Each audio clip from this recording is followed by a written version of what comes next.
జయ శ్రీమన్నారాయణ. నేను మీ icon astrologer Gattupalli Suresh Babu. Shri భక్తి మార్గం ఛానల్ ప్రేక్షకులందరికీ కూడా జయ శ్రీమన్నారాయణ. అయితే మనకి ఈరోజు ఉన్నటువంటి గ్రహాల యొక్క స్థితిగతులు, ఈ గ్రహాలు అతిపెద్ద గ్రహాలైనటువంటివి గురువు కావచ్చు, శని కావచ్చు, రాహుకేతులు కావచ్చు. ఎప్పుడో 16 మాసాలకు ఒకసారి మారుతూ ఉంటారు. అలానే చిన్న చిన్న గ్రహాలు ఉంటాయి. అది బుధుడు, శుక్రుడు, అలానే రవి, ఇవన్నీ కూడా మాసానికి ఒకసారి, 40 రోజులకు ఒకసారి మారుతూ ఉంటారు. మండలం అంటారు. అలానే చంద్రుడు 3 రోజులకు ఒకసారి మారుతుంటాడు. అయితే ఇది అతిపెద్ద గ్రహం అయినటువంటిది బుధ గ్రహం. అలానే ఈ బుధ గ్రహం 40 రోజులకు ఒకసారి మారినా ఈ గురు గ్రహం ఉంటుంది. ఈ గురు గ్రహం కూడా చాలా అతిపెద్ద గ్రహం అన్నమాట. ఈ గురు గ్రహం మారిన ప్రతిసారి కూడా మనకి పుష్కరాలు, నదులకి పుష్కరాలు కూడా ఆరంభమవుతూ ఉంటాయి.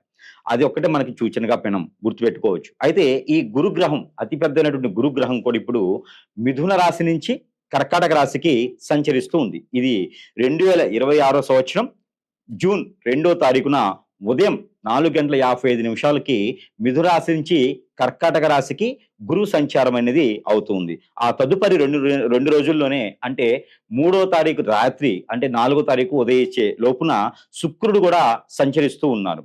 అదే 14వ తారీఖు మరలా జూన్ 14వ తారీఖు రవి కూడా సంచారం జరుగుతూ ఉంటుంది. అంటే ఏకదాటిగా ఈ మూడు ఈ మూడు గ్రహాలు కూడా మనకి ఈ జూన్ మాసంలో మారడం అనేది అతిపెద్ద సంక్షోభం అన్నమాట.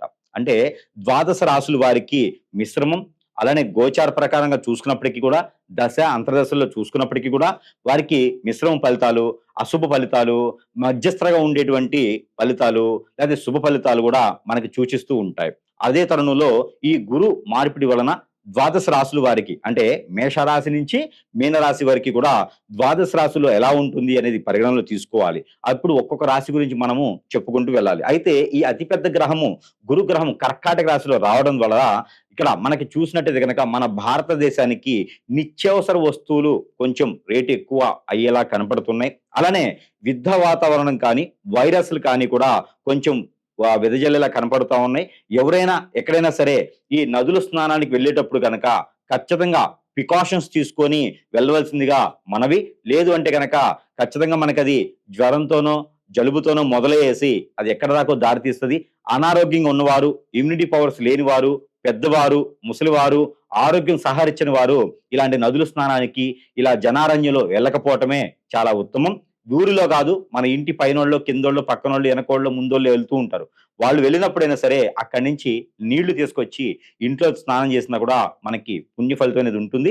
అలానే పెద్దలకు చేయాల్సిన కార్యక్రమాలు ఉన్నాయి కదా, పుష్కరాలను చేయాలి కదా అంటారు. కావచ్చు, కానీ పుష్కరాలు చేయాలి అన్నప్పటికీ కూడా ఈ పెద్దల కార్యక్రమాలు మనకి తర్పణం అనేది ఆ పుష్కరాల సమయంలో ఇంటి వద్దనైనా, బ్రాహ్మణత్వముల దగ్గరైనా, లేదా శివాలయాల ఆలయాల్లో అయినా సరే మనం తీర్చుకునే దానికి అయితే అర్హత ఉంటుంది.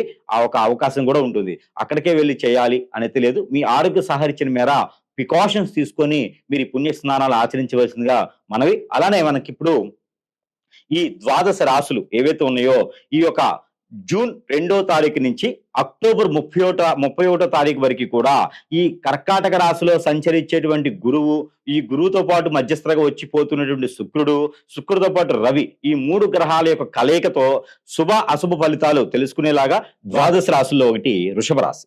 వృషభ రాశి వారికి గురు భగవాన్ యొక్క అశుభ దృష్టి, శుభ దృష్ట్యా అశుభ దృష్ట్యా అంటే మిశ్రమ దృష్టి అని చెప్పొచ్చు. ఎందుకంటే మీకు కర్కాటక రాశిలో గురువు ఉన్నాడంటే 3వ స్థానంలో ఉన్నట్టు. అన్నదమ్ముల మధ్యన గొడవ కావచ్చు, ఆ చదువుకునేటువంటి దానికి మైండ్ స్ట్రెస్ ఎక్కువగా ఉండడం కానివ్వండి, ఆస్తులు తగాదాలు రావడం కానివ్వండి, నరదిష్టి, నరఘోష ఎక్కువ. మీరు ఏది చేసినా కూడా ఎదుటి వారికి దిష్టి అనమాట. అబ్బాయి, ఈ అబ్బాయి ఎదిగిపోతున్నారు, ఈ అమ్మాయి ఎంత స్థాయికి ఎదిగిపోద్ది అని చెప్పి మీ మీద నరదిష్టి ఎక్కువగా ఉంటుంది. ఎందుకంటే కనుక గురువు 3వ స్థానంలో ఉన్నారు కాబట్టి మీకు మిశ్రమంగా ఫలితాలు ఉంటాయి. కాకపోతే మీకు మీరుగా చేసుకునేటువంటి దాంట్లో ఏమిటంటే కనుక మీరు ఏదైనా చదువుకోవాలన్నా, ఏదైనా group 1, group 2, group 3, group 4 exams లో పాస్ అవ్వాలన్నా, లేదా ఇంకా ఏదైనా సరే ఇంటర్నేషనల్ లెవెల్లో పాస్ అవ్వాలన్నా కూడా మీకు అద్భుతంగా ఉంటుంది.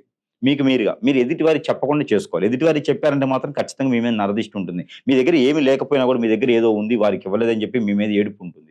అలాంటి మీరు చలాకీతో అందరిని ఆకట్టుకునే తత్వంతోనూ మీరు మంచి చేస్తారు.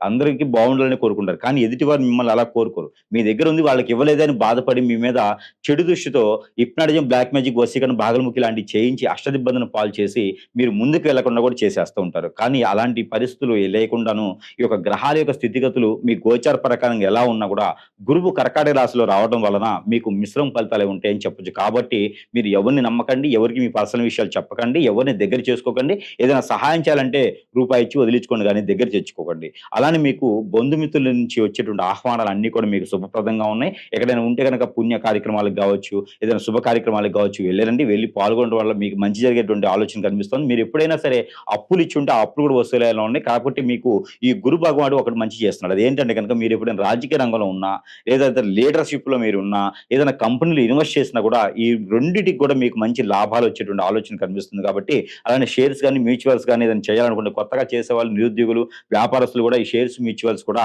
జూన్ 2 తారీఖు నుంచి అక్టోబర్ 31 తారీఖు లోపు మీరు ఏదైనా ఇన్వెస్ట్‌మెంట్ చేసుకుంటే కూడా మంచి లాభాలు వచ్చేటువంటి ఆలోచన ఉంటుంది. కాబట్టి మంచి దాంట్లో ఇన్వెస్ట్ చేయండి. గురువుగారు చెప్పారని చేయకండి. అప్పులు తెచ్చి చేయకూడదు. మీ దగ్గర ఉన్నంత వరకులో చేయండి. మీకు మంచి లాభాలు వచ్చేటువంటి అవకాశం కనపడతా ఉంది. అలానే వృషభ రాశి వారికి మరొక అదృష్టం ఏంటంటే గనక పెళ్లయ్యే యోచన లేదు గానీ లవ్ మ్యారేజ్ సక్సెస్ అవుతది. లవ్ మ్యారేజ్ గాని, లవ్ కానీ ఉంటే గనక మీకు అక్టోబర్ 31 లోపల మీరు ఏదైనా ప్రపోజ్ చేసుంటే గనక ఇది 2025 సంవత్సరం. మీరు వారికి ప్రపోజ్ చేసినా, పెద్దల నుంచి ఒప్పించినా కూడా మీకు పెళ్లి అనేది అవ్వదిప్పుడు. నవంబర్, డిసెంబర్‌లోనే అవుతుంది. కానీ ఒప్పుకోవడానికి మాత్రము ఈ జూన్ 2 నుంచి అక్టోబర్ 31 తారీఖు లోపున మీకు పెళ్లి అవ్వకపోయినా మన అబ్బాయి అని ఒప్పుకోవచ్చు. లవ్ కూడా సక్సెస్ అవుతుందంటే అది మరి అదృష్టమే కదా! ఎప్పుడో ఒకసారి లవ్ సక్సెస్ అవుద్ది. అలాంటి వృషభ రాశి వారి లవ్ సక్సెస్ అంటే మామూలు విషయం కాదు. 16, 17 సంవత్సరాలకు ఒకసారి అవుతది కాబట్టి ఈసారి ఉన్నటువంటి జనరేషన్ అందరికి కూడా మంచి అదృష్టం అని చెప్పుకోవచ్చు. ఇకపోతే స్మార్ట్ ఇండస్ట్రీస్ కానీ, ఏదన్నా మీకు ఇనుము, ఇటుక, ఇసుక లాంటి కన్‌స్ట్రక్షన్ రంగాలకు గాని, రైతులుగా గాని ఏదన్నా అడుగు పెట్టాలనుకుంటే గనక ఈ సంవత్సరం చాలా అద్భుతంగా ఉంది. జూన్ 2 తారీఖు తర్వాత నుంచి కూడా మీకు చాలా అద్భుతంగా ఉంది కాబట్టి అలాంటి రంగాల్లో కూడా మీరు ముందుకు వెళ్ళొచ్చు. ఇకపోతే గనక మీరు విదేశీయానం ఏదైనా ప్రయత్నం చేస్తా ఉంటే ఆగస్టు 15 తర్వాత చేయండి. మీకు ఖచ్చితంగా విదేశానం వెళ్ళేదాకా అక్కడ మీరు సెటిల్ అయ్యేదానికి కూడా అవకాశాలు ఎక్కువగా కనిపిస్తున్నాయి. కాబట్టి ఈ 2 మాసాలు దాని తగ్గట్టు ప్రయత్నం అయితే చేయండి. బ్రోకర్‌లకి, ఏజెంట్‌లకి డబ్బులు ఇచ్చేసి మీరు ఇబ్బంది పడొద్దు. మోసపోతారు. అలాంటి ఇబ్బందులు పడొద్దు. కొత్తగా మీకు ఎవరైనా తెలియని వ్యక్తి మీ దగ్గరికొచ్చి పలానా దాంట్లో ఇన్వెస్ట్ చేయండి అంటే చేయకండి. దానివల్ల మీరు నష్టపోతారు, మోసపోతారు. కాబట్టి అలాంటి తెలిసిన వాటిల్లోనే మీరు డబ్బులు పెట్టకండి. తెలియని వాటిలో డబ్బులు పెట్టకండి. అలానే ఎవరికైనా డబ్బులు ఇచ్చి మీరు ఆలోచించుకోవాలి. డబ్బులు మళ్ళీ వచ్చేలా లేవవి. మీ చేతి నుంచి ఇచ్చేటువంటి డబ్బులు రావు కాబట్టి ఎవరికి అప్పు ఇవ్వకండి. మీరు అప్పు మళ్ళీ తిరిగి అడిగేంత ఇవ్వకండి. దానివల్ల మీరు ఇబ్బంది పడతా ఉంటారు. ఇకపోతే ప్రయాణాలు చేసేటప్పుడు కొంచెం ఆచితూచి చేయండి.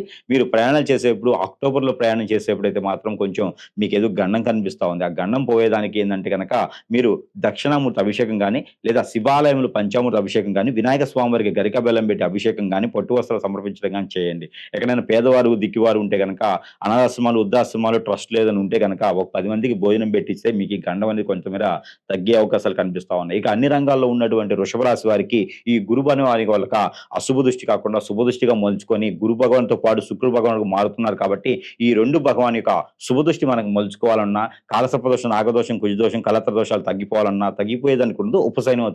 అలానే శని భగవాన్ అశుభ దృష్టి తొలగేసి మీకు పెళ్ళిళ్ళు కూడా అయ్యేటువంటి యోచన, యోగ్యత మీకు ఉండాలని మనస్ఫూర్తిగా కోరుకుంటూ ఈ చిన్న పరిహారం చేసుకోవచ్చు. ఎక్కడైనా మీకు సమీపంలో అమ్మవారి ఆలయం ఉంటే గనక పార్వతి అమ్మవారు గాని, లలిత అమ్మవారు గాని, లక్ష్మీదేవి గాని, లేదంటే ఇంకా ఏదైనా మీకు దుర్గామాత గాని ఆలయాలు ఉంటే గనక ఆ ఆలయంలో కుంకుమార్చన చేయించుకొని ఈ మాసం మొత్తమే కాదు అక్టోబర్ 31 వరకు కూడా మాసానికి ఒకసారి కుంకుమార్చన చేయించుకొని ఆ కుంకుమని నుదుటిన ధరించుకుంటే గనక దూరమైనటువంటి భార్యాభర్తలు దగ్గర అవుతారు. అందరికి ఆకర్షవంతులు అవుతారు. డబ్బు సంపాదించుకునే వనరులు దొరుకుతాయి.